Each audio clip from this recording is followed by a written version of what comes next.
لهجتم که ماه اصلا بذار مشهدی برای اون حرف بزن ببینم. حالا قبلش یه چیزی بگم. چی؟ سب کن. مشهدی‌ها دقیقاً 2 تا چیز دارن که اصلا به مشهدیشون میشناسنشون. یکی امام رضاشونه، یکی همین لهجه‌شونه.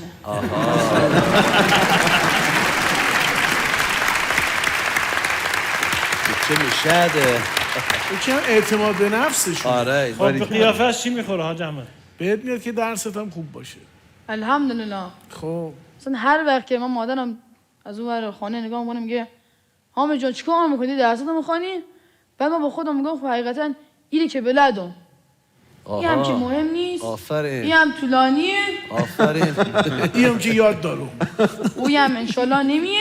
این هم که دیگه تقلب میکنه. من خیشت چی؟ تقلب. من 20 فکر کنم فقط حامد فهمی چی میگه.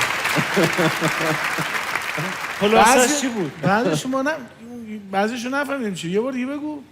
اینه که بلدم. یعنی این رو که من بلد وقتی هستم. مامانش بهش میگه درساتو خوندی میگه خب این رو که بلدم. خب میدونم. خب این هم که نمیه. اصلا نمیاد. اینم که اصلا تو امتحان نمیاد. خودش آره. و بعدی این هم انشالله نمیه. خود دوباره دیگه. بعد میگه اون هم که طولانیه. اون هم که طولانیه. آره اینم که نمیخونم طولانیه.